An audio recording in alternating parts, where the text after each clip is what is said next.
You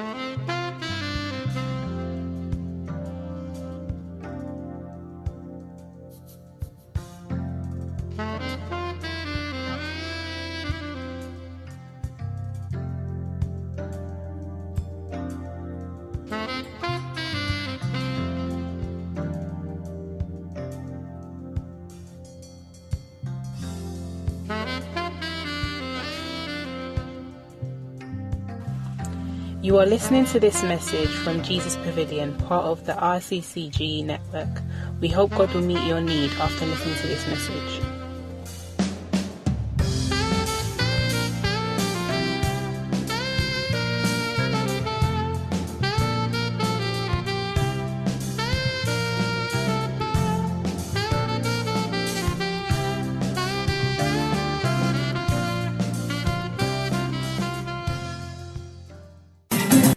My Lord and my God, I submit myself to you this morning. I don't have anything that I've prepared, but I want you to speak to your church. Because you are God that called us even while we are still at our mother's womb.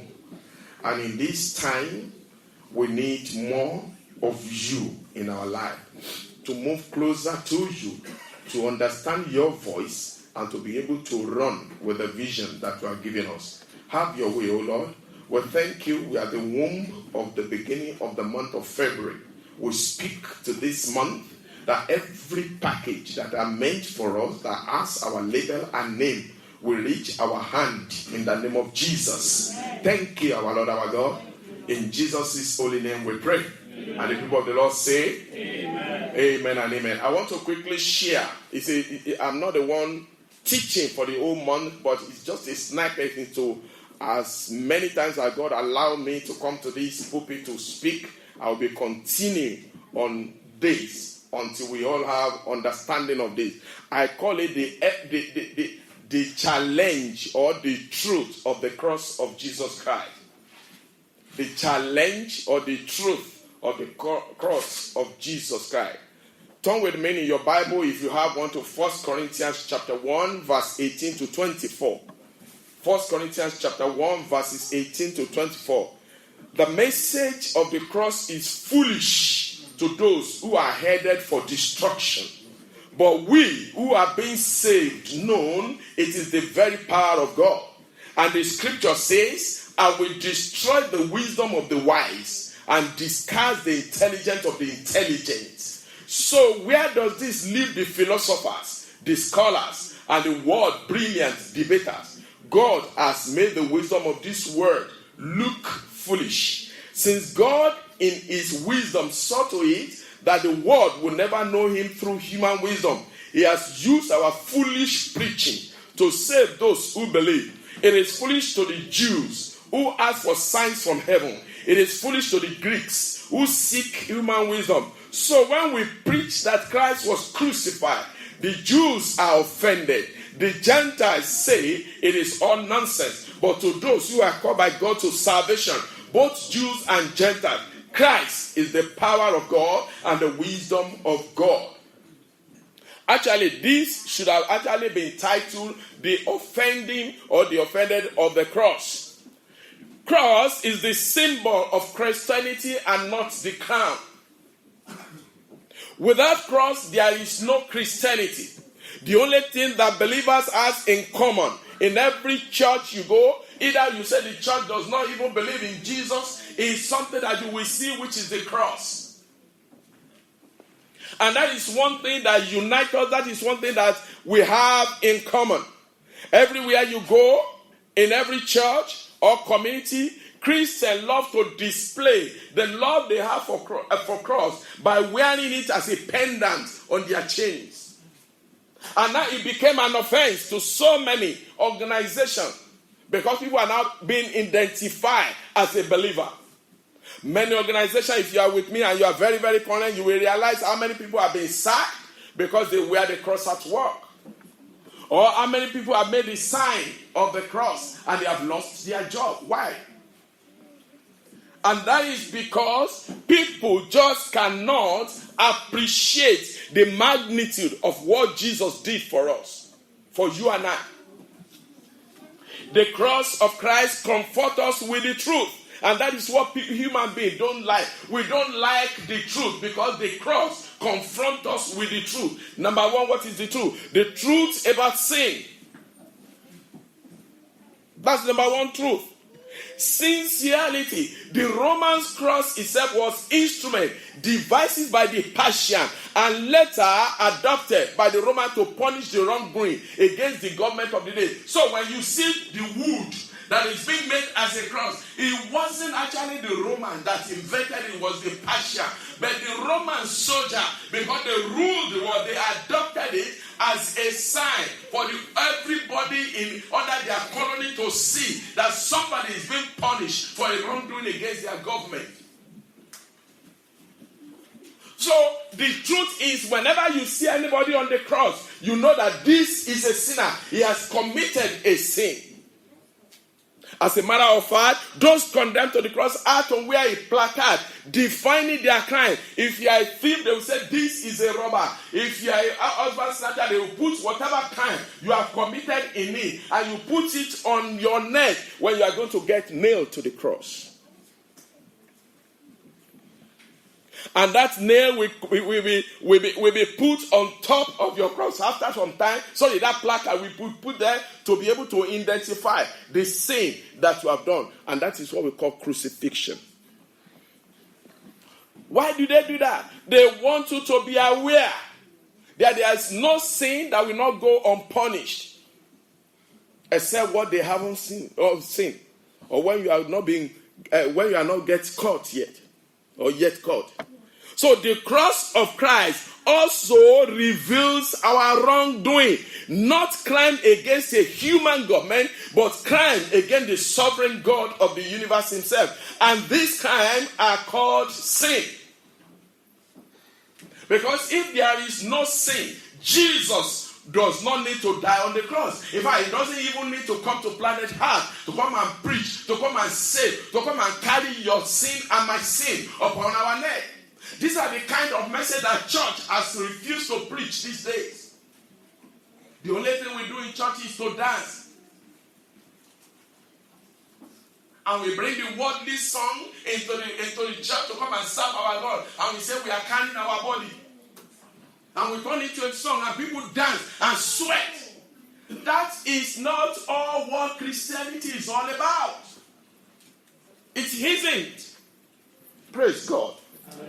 So, from you and I can tell you something, that sin is real. Because right from the Garden of Eden, mankind has been in rebellion against God, seeking to satisfy our own desire rather than the God desire. Right from Eden. So sin is real and is very, very rampant, most especially in this generation. Paul teaches in Romans chapter 3 verse 23. Romans 3:23. He said, for all have sinned and fallen short of the glory of God. And again in Romans 3:10. In Romans 3 it said, there is none righteous. No, not one at all. So this simply teaches you and I that we have all sinned against a holy God. No matter how many times we deny, no matter how many times we try to justify our action, no matter how many times we have to be irrational about our decision that we are made, the truth of the matter is sin is a sin. Number two, sin is ugly, or the ugliness of sin. Not only is sin real, but it's also ugly. Nowhere is the ugliness of sin more evident than the foot of Christ. When you look at the cross, you will see the ugliness of sin. And that is why we say, your body, your sin, roll it at where? At the cross, the foot of the cross.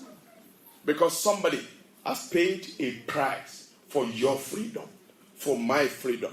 That is why we can come to God and say, Abba, Father. That is why you can speak in the Spirit. That is why you can have vision. That is why you can dream. That is why you can prophesy. That is why you can dream. That is why you can speak. And you call it a word of knowledge that God has given you. In those days, it is only for the high priest to do. He came to give us freedom. And we shouldn't take that freedom for what? For mockery. We should not ridicule it.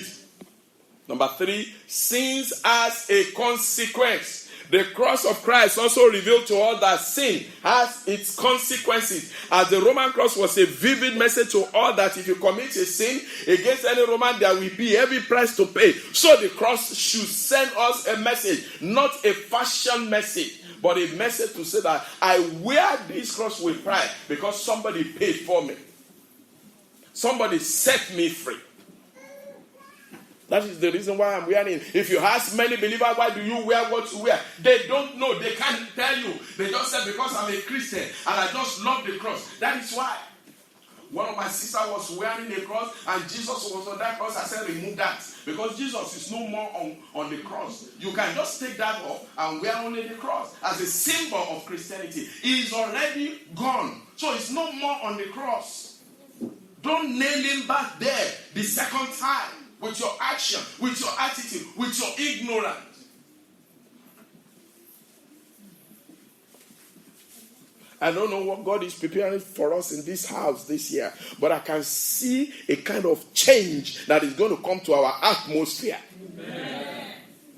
I can see a kind of worship. The heart that gathered to worship God, not the heart that gathered to say, what can God give me? But I am here to give you my tears of worship. I am here to give you my saliva of worship. I am here to give you my body of worship. I am here to surrender and say, Father, there is nothing you give me that I want to hold on to. I want to use it again to bless your people. And that is what I'm here. The truth about salvation. The cross of Christ also confronts us with the truth about salvation. When you read your Bible very well, Nicodemus, a religious leader, a righteous man, came to Jesus and he was confronted, and Jesus said to him, you need to be born again. So Jesus made it clear that his salvation did not come from being religious. Some of us are too religious. We are too rigid. And that is not what gives you salvation. It is not your righteousness. It is not your good deed. It is not your harm. It is not your gift. God, Jesus, is the one that gives you salvation. No man. Because what you call righteousness is a filthy right in the presence of the Most High.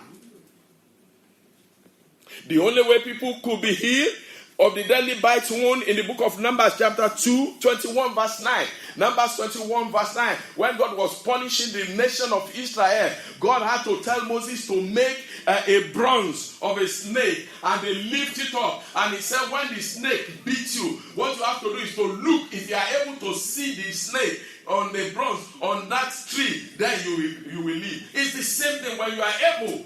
And I'm not talking, I mean when you are able, not your flesh, your spirit and your soul are able to see the magnitude of what Jesus did on the cross. No matter anybody that call you names that will bother you. You don't understand. When they slap you in one ear, you turn the other one and say, and then you say, thank you, sir. And you are going. People will be thinking maybe you are crazy. You aren't crazy, boy. But you understand the magnitude of the price that was paid for you. So there's no need to curse. There's no need to call names. There's no need to be angry. You just smile and say, thank you, Jesus. For I know this one will be saved one day. And he or she will understood what you did for us. Jesus explained this in a simple way in the book of John chapter 3 verse 14 to 15. John chapter 3 verse 14 to 15. And as Moses lifted up the serpent in the wilderness, even so the Son of Man must be lifted up, that whosoever believe in him should not perish, but have what? An eternal life. Everlasting life. Everlasting life. I am jumping because of the time. But honestly, give me more 5 minutes and we will be done for today. Like I call it, it's a sniper. So there is no other way of salvation as Peter preached in Acts chapter 4 verse 12. Acts chapter 4 verse 12. He said, neither is there salvation in any other way, for there is no other name under heaven given among men by which we must be saved. There's no other way. So without the cross, there is no salvation. Oswald Chambers, one of the scholars, theologian, Oswald Chambers, Oswald. For some of you that want to Google him, and the surname is Chambers, Chambes. Explain the center of salvation is the cross of Jesus, and the reason it's so easy to obtain salvation is because it costs God so much. The reason why you don't need to go and kill Ham, when you don't need to go and buy Mercedes for Pastor Yomi, when you don't need to go and buy him Lexus, is because Jesus has paid the price. So salvation is so simple, and be careful. Things that are simple are the deadliest thing. Because you'll be thinking it's so easy. And God is so easy. Don't joke with salvation, you can lose it. God is so easy, Satan can take it so easy. So with fear and trembling, you must do what? You must work out your salvation. With fear and trembling. Not the fear that paralyzes, but the consciousness of God in your surrounding. The honoring of God as you go about your daily life. That's what he's talking about. The offense of the cross, or the offense of the cross, or the truth of the cross. Mark chapter 10 verse 45. Mark 10:45 says, the Son of Man did not come to be served, but to serve and to give his life a ransom for many. And this is what I said, our assignment is simple. Our assignment is to go ye into the world and bring as many. He has paid a ransom for so many lives. It is high time for us to start facing the truth that is in the gospel. That our assignment is to be a signpost that will bring men into the kingdom of God. Let's rest it here. Like I said, let's just rest it here.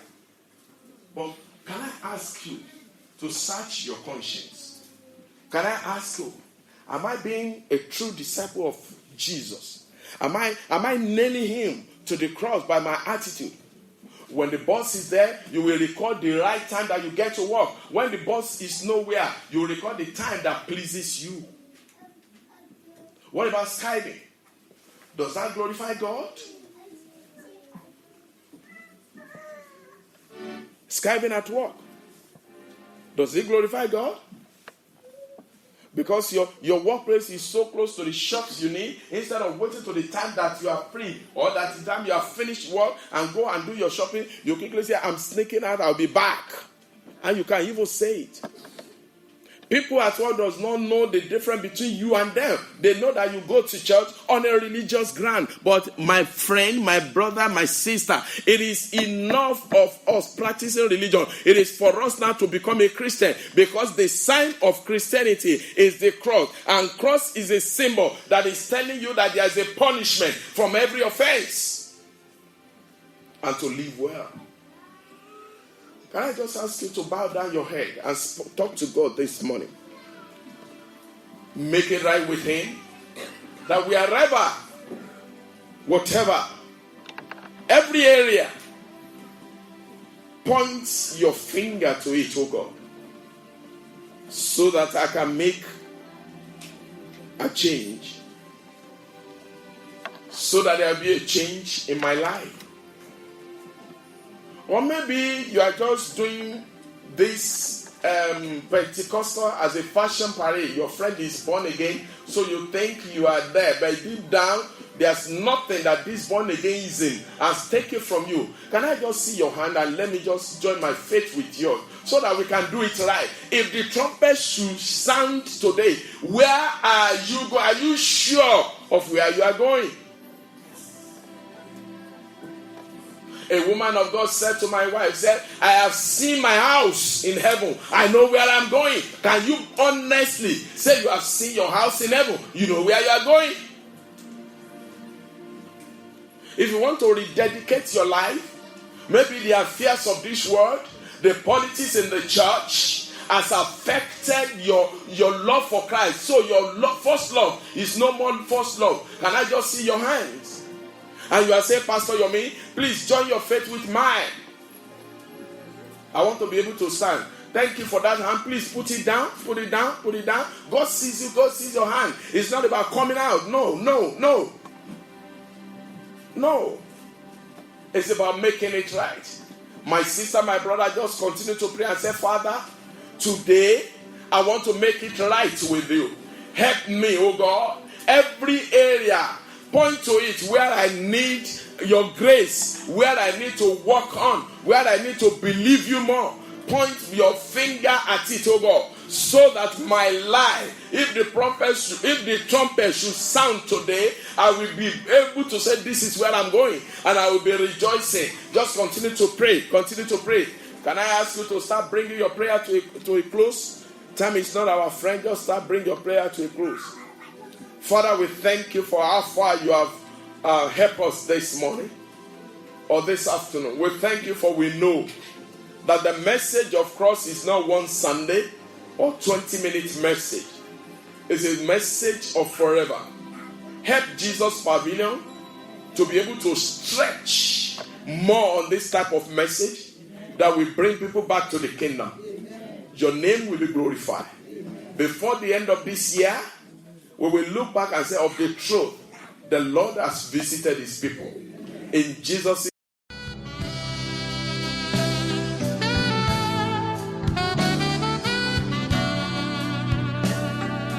Thank you for allowing me to speak to you today. I hope you are blessed by this message.